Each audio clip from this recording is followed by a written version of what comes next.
안녕하세요. 김성길 목사와 함께하는 GTS 말씀 묵상 시간입니다. 오늘부터는 6번째 주간의 묵상을 하도록 하겠습니다. 제가 한 해를 시작하면서 항상 중요하게 여기는 것 중에 하나는 기준입니다. 기준.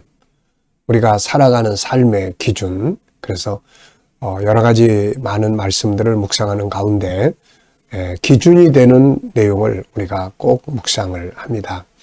그게 3가지가 있는데 하나는 십계명이고 하나는 주기도문, 하나는 사도신경입니다.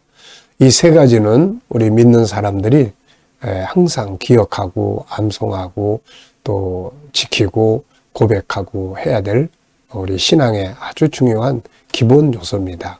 그래서 해마다 이 내용들을 3주에 걸쳐서 묵상을 합니다.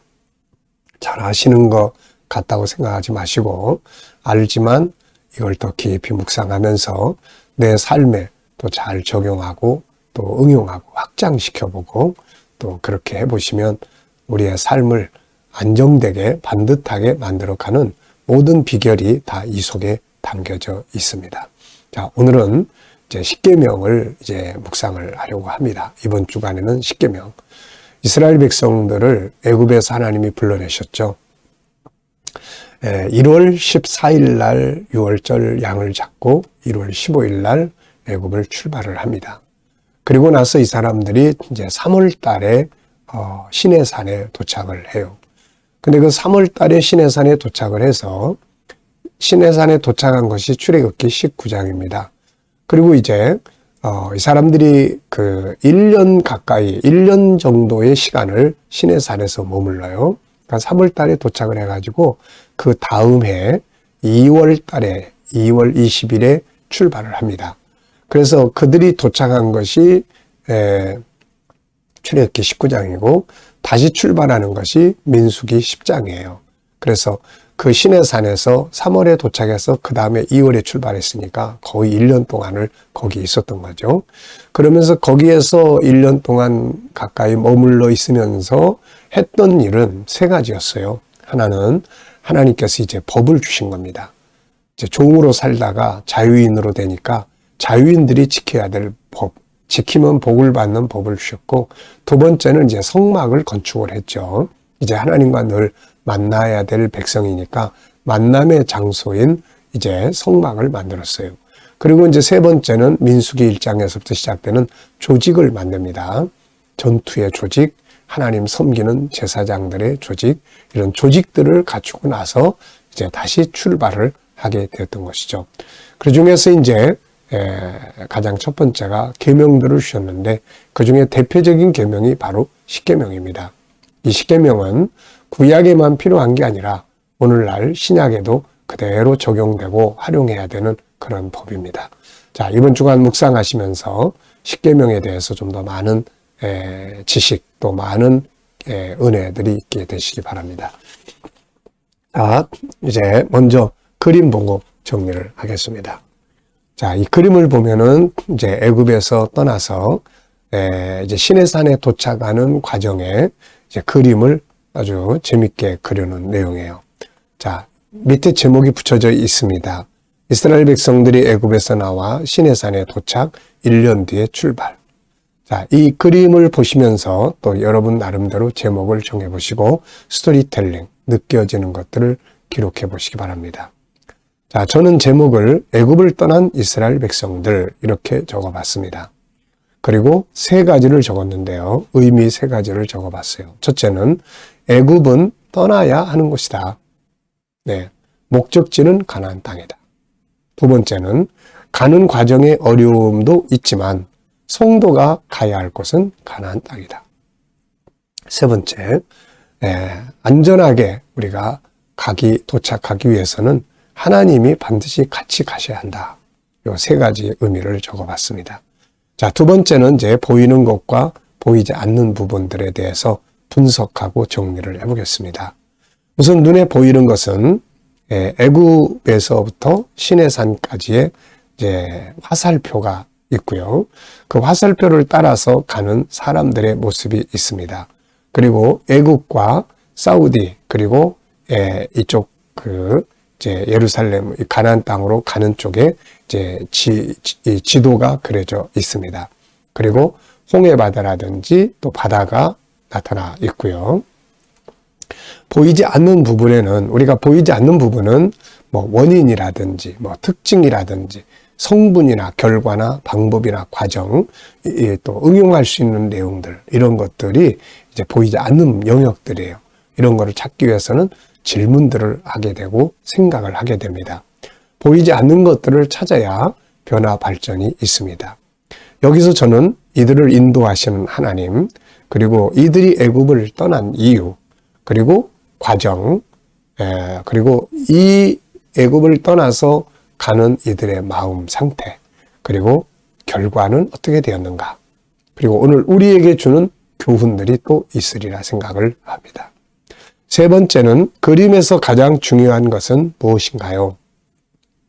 두 가지를 전 적었습니다. 첫째는 애굽에서 떠나야 한다는 것, 둘째는 하나님이 함께 가셔야 한다는 것, 이렇게 적어봤고요. 네 번째는 이제 연상법 훈련하기입니다. 이 내용을 보면서 떠오르는 성경들이 무엇인지 적어보시고 또 어떤 사람이나 사건들을 적어보시기 바랍니다. 자, 이 부분은 아주 좋은 프로그램이에요. 생각을 많이 할 수 있고 확장할 수 있고 성경 전체 한번 생각해 볼 수 있는 그런 프로그램이에요. 자, 저는 먼저 출애굽기 13장 애굽에서 떠나는 장면이죠. 또 이런 비슷한 장면이 에스라서를 보면은 바벨론에서 또 가나안 땅 예루살렘을 향해서 또 떠나는 모습이 나오죠. 그래서 성도들이 떠나야 할 것들이 있어요. 성경을 보면은 떠남으로써 살아났던 사람들이 있습니다. 탕자 같은 사람, 방탕한 자리, 애굽이죠. 그래서 거기 떠나서 아버지 집으로 감으로써 결국 살아나게 된 사람이고, 또 사마리아 성 밖의 문둥병자들도 거기 죽음의 현장에서 떠나서 아람 진영으로 감으로써 살게 되었던 거고, 또 이 나오미, 모압 지역으로 떠났던 나오미, 그리고 룻, 이런 여인들이 거기서 떠나서 베들레헴으로 감으로써 생명을 얻게 되었던 그런 장면들을 볼 수가 있죠. 반대로 떠나지 못해서 망한 사람들도 많습니다.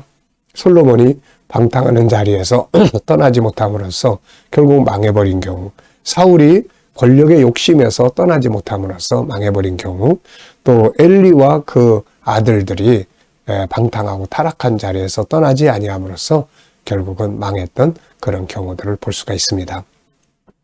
오늘 우리의 애굽은 어딘지, 우리가 가야 될 가나안 땅은 어딘지 한 번쯤 생각해 보시면서 오늘도 잘못된 데서 주저앉지 말고 떠나는 그런 시간들이 있기 바랍니다. 자, 다섯 번째는 상상력 키우기입니다.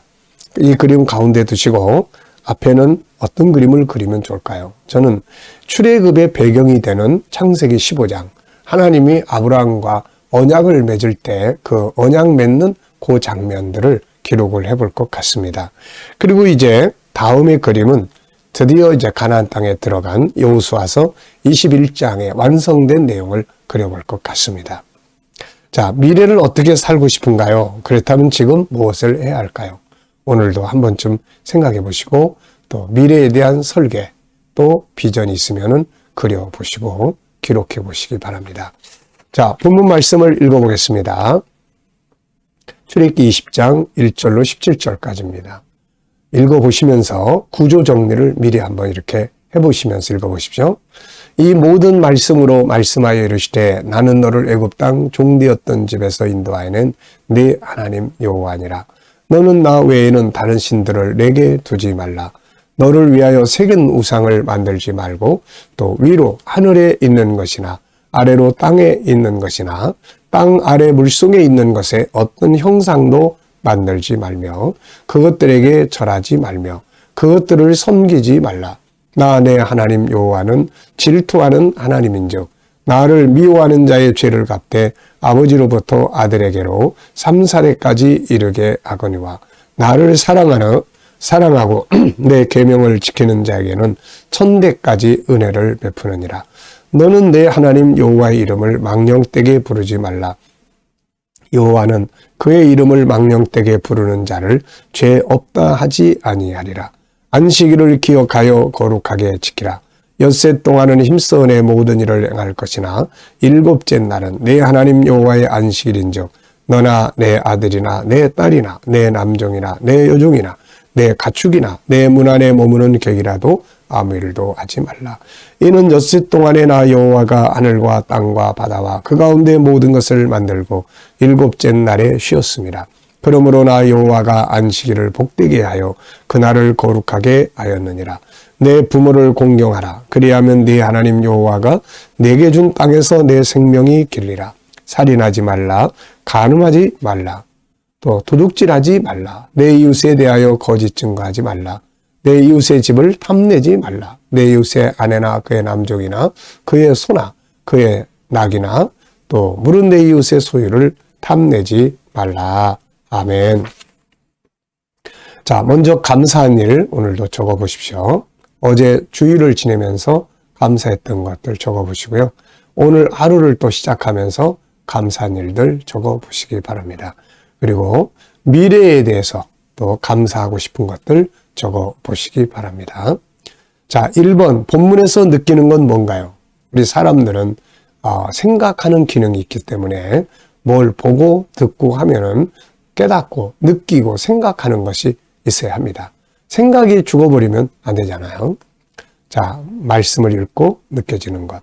저는 하나님께서는 자기 백성들이 복을 받고 잘 되기를 바라신다. 이런 생각을 좀 적어봤어요. 하나님이 애굽에서 그들을 불러내신 것도 또 그들에게 계명을 주신 것도 그들이 그 땅에서 복을 받고 잘 되기를 바라시는 것이죠. 그래서 잘 되는 비결을 이들에게 주신 겁니다. 우리는 계명 그러면은 딱딱하게 생각해요. 근데 어떤 성공의 비결 그럼 다 관심이 있습니다. 언어의 표현의 차이점인데요. 내용은 같습니다. 지금 우리가 이 땅에서 잘 되는 비결을 하나님께서 가르쳐 주신 거예요. 그러니까 이거를 뭐 딱딱한 계명이다 이렇게 생각하지 말고 세상에서 잘 되고 또 복을 받는 비결을 주신 것이다. 오늘 본문을 보면은 이런 내용이 나오죠. 6절에 보면은 나를 사랑하고 내 계명을 지키는 자에게는 천대까지 은혜를 베푼다. 이 계명을 주신 이유는 자손 대대로 은혜 주시기 위한 것이고 또 12절에 보면은 부모 공경이 내 여호와께서 내게 준 땅에서 내 생명이 길리라. 장수의 복을 누리게 하신다는 말씀입니다. 그래서 하나님은 자기 백성이 복을 받고 잘 되기를 바라신다는 것. 이게 아버지의 마음이에요. 두 번째는 구조를 또 정해 보겠습니다. 저는 구조를 2, 9, 6 이렇게 적었어요. 2, 9, 6. 앞에 먼저 2는 1절과 2절입니다. 여기 보면은 하나님이 이 모든 말씀으로 말씀하셨는데 하나님은 어떤 하나님입니까? 애굽 땅에서 종되었던 그들을 건져내신 그들의 하나님이다. 너의 하나님이다. 이렇게 설명을 하세요. 그 다음에는 이제 군대, 이 군은 3절로 11절인데 첫 번째로부터 네 번째까지 계명이에요. 이것은 하나님께 대한 계명입니다. 그 다음에 이제 6, 이 계명, 이 내용은 12절로 17절인데 5계명에서 10계명까지예요. 이 계명은 사람들에 대한 계명이에요. 그래서 하나님 사랑, 이 사람 사랑. 이거 생각하면 예수님이 마태복음 22장에서 가장 첫 번째 계명은 하나님 사랑이고 그 다음 계명은 이웃 사랑이라는 이 계명을 말씀들을 우리가 생각할 수 있죠. 그래서 10계명은 바로 사랑의 계명입니다. 하나님 사랑, 사람 사랑. 세 번째는 시작과 끝을 기억하는 거예요. 오늘의 주제는 전체를 기억하기 위한 내용인 방법들입니다. 그래서 전체를 기억하기 위해서는 구조를 정하고 시작과 끝을 기억하면 기억하기가 좋아요. 그래서 시작 부분은 하나님이 모든 말씀을 하셨다. 그리고 말씀하신 하나님은 그들을 애굽에서 건져낸 그들의 하나님이다. 이렇게 나타나 있고요. 끝부분은 이웃의 집을 탐내지 마라. 이웃의 아내나 뭐 남종이나 여종이나 뭐 가축이나 뭐 할 것 없이 탐내지 마라. 참 좋은 계명들이에요. 이 10번째 계명 탐내지 않으려고 하면은 뭐가 필요합니까? 자기가 잘 돼야 돼요. 자기 걸 또 존중히 여겨야 됩니다. 자기 것이 얼마나 소중한지를 알아야 돼요. 그러면 이웃의 것에 대해서 굳이 탐낼 필요가 없습니다. 근데 자기 거에서 제대로 준비되지 않고 자기 것이 없고 자기 것에 대해서 가치를 못 느끼고 그러면 자꾸 눈을 돌려서 남의 것과 비교하게 되고 그러는 거거든요. 그래서 참 이 계명을 분석하고 하다 보면은 하나님이 우리의 삶을 정말 잘 살도록 바라고 계시는 것을 알 수가 있습니다. 절대로 비교하지 말아야 돼요. 이 비교에서 모든 문제들이 생깁니다. 그래서 이 10번째 계명은 비교하지 마라. 네가 가진 거 소중히 여겨라 하는 이런 계명이거든요, 이게. 자, 스토리텔링입니다. 이야기로 이제 만들어 보면은 오래오래 기억할 수가 있죠. 자, 저는 이렇게 적어 봤습니다. 하나님은 이스라엘 백성들을 애굽에서 불러내셨다. 이것은 아브라함과 맺은 언약대로 하신 것이다. 하나님은 이들을 시내 산으로 인도하시고 그들에게 복을 받을 계명들을 주셨다. 대표적인 것이 십계명이다. 자, 십계명은 다음과 같다. 첫째, 나 외에 다른 신들을 내게 두지 마라. 둘째, 너를 위해 우상을 만들지 말고 섬기지 마라. 셋째, 하나님의 이름을 망령되이 부르지 마라. 넷째, 안식일을 거룩하게 지켜라. 다섯째, 내 부모를 공경하라. 여섯 번째, 살인하지 마라. 일곱 번째, 간음하지 마라. 여덟 번째, 도둑질하지 마라. 아홉 번째, 거짓 증거하지 마라. 열 번째, 내 이웃의 집을 탐내지 말라. 아멘. 네. 자, 주제 정해보겠습니다. 주제. 이 계명들을 예수님께서 이 산상수훈에서 다시 설명하신 또 계명들도 있죠. 또 주님의 가르침 속에 또 나타나는 계명들도 있고 사도들의 가르침 속에서 이 계명들이 다 녹아 있음을 볼 수가 있습니다. 그래서 예수님도 살인에 대한 계명, 또 간음에 대한 계명 이런 것들을 다시 재해석해서 설명해 주신 내용들을 볼 수가 있습니다. 자, 제목을 정하고 풀어보겠습니다. 자, 제목을 정하고 풀어보겠는데요. 자, 저는 제목을 축복의 계명, 그 다음에 복을 받는 비결, 사랑의 계명, 자손 대대로 잘 되는 비결, 그리고 권리와 의무, 자유와 법 이렇게 적어봤습니다. 자, 여섯 번째는 본문 전체에서 질문 2개 만들기예요. 질문이 없으면 변화가 없다. 네, 그래서 질문 만들어 훈련하는 거예요. 자, 1번입니다. 이스라엘 백성들을 애굽에서 불러내신 이유는 무엇인가? 왜 불러내셨을까요? 근본적으로는 아브라함과 맺은 언약대로 불러내셨고 그 다음에 현실적으로는 그들이 가나안 땅에 들어가서 잘 돼서 제사장 민족으로서 세계에 하나님 증거하고 구원의 복음 증거하기 위한 것이었죠. 두 번째, 하나님이 계명을 주신 이유는 뭔가? 이 본문에 나와 있는 것처럼 자손 대대로 은혜를 누리게 하시려고 이 계명을 주신 겁니다. 그래서 계명은 무거운 짐이 아니라 축복의 비결이다 하는 거예요. 자, 오늘 내일 모레는 IQ를 위해서 기도하도록 하겠습니다. IQ, 오늘은 첫 번째로 우리가 IQ 첫 번째로 이제 아이들에게는 학습의 과정이에요. 이게 학습을 하는 방법. 그 다음에 어른들에게는 삶을 살아가는 인생의 소중한 방법들입니다. 이거 잘 훈련하시면은 삶을 참 좋게 아름답게 승리할 수가 있죠. 오늘의 과제는 하루 일과를 이야기로 나눠보는 것입니다. 아이들을 키우는 집에서는 아이들 학교 갔다 오면은 틈내서 학습에 대한 내용들을 한번 스토리텔링으로 같이 나눠보면 좋은 복습이 될 수가 있습니다. 자, 묵상하고 마치도록 하겠습니다. 묵상하실 때는 먼저 계명들, 본문을 쭉 생각해 보시라고 그랬죠. 그리고 그 다음에는 내가 기도하는 것, 오늘 내가 만날 사람, 또 내가 하는 업무, 그리고 내가 오늘 해결해야 될 일들을 한번 쭉 생각을 해 보십시오. 그리고 주님께 물어보시기 바랍니다. 주님이라면 어떻게 하시겠습니까? 어떤 자세로 하시겠습니까? 네. 그리고 기다려보면은 어떤 떠오르는 것들이 있어요. 이걸 영감이라고 합니다. 오늘도 영감을 가지고 하루를 승리하시기 바랍니다. 기도하겠습니다. 주님, 또 한 주간을 시작합니다. 복된 한 주간 되게 하여 주옵소서. 오늘도 우리 자녀들, 친척들, 동료들, 믿지 않는 자들 주께 돌아와 구원받게 하여 주시고 오늘도 우리 자녀들과 성도들의 직장과 사업장이 형통하게 하시며 또 오늘도 치료받는 모든 교우들에게 은혜 베풀어 주시고 치유의 능력이 더욱 강하게 역사하여 주시옵소서. 주님, 새로운 일터를 구하는 자들에게 좋은 일터들이 예비되게 하여 주시옵소서. 오늘로 이 나라를 통치하는 지도자들에게 함께하여 주시고 나라를 건강하게 바르게 이끌어가게 하여 주시옵소서. 주님, 오늘도 세계 곳곳에 있는 선교사님들과 저들의 사역 가운데 함께 역사하여 주시옵소서. 오늘 IQ, 우리들의 자녀들 올바른 학습법들을 가지고 잘 성장해 가게 하시고 저희들도 이 방법들을 기억해서 삶의 현장을 더욱더 안정되고 발전시켜 가게 하여 주시옵소서. 감사하며 예수님의 이름으로 기도하옵나이다. 아멘.